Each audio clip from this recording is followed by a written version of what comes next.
بسم الله الرحمن الرحيم. قالي مسلمانة نهاد وقت المجا عصر دا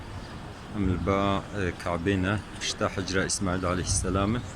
وملات حمود سرا الميجي دا وكون دبينن خدا عز وجل البي موقعي البي بيت الحرام أم تشد عايق وبكن خدا عز وجل الجمخة قبول بكي وخدي تعالى شفا خيريج نخوشي مربشيني خدا عز وجل زاروك مصالحك مريم عفوك صحة وسلامتي بدي مودي بابي ما رزقي حلالي فرح يمكن نصيبي ما علمك منفعتي يمكن نصيبي ما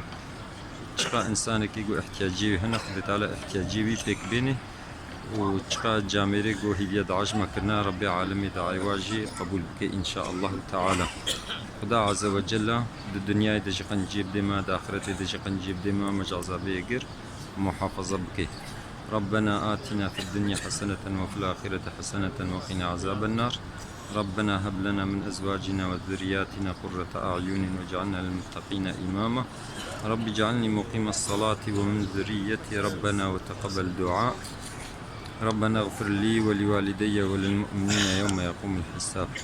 اللهم اقض ديننا وبيد وجوهنا واستر عيوبنا واشف مرضانا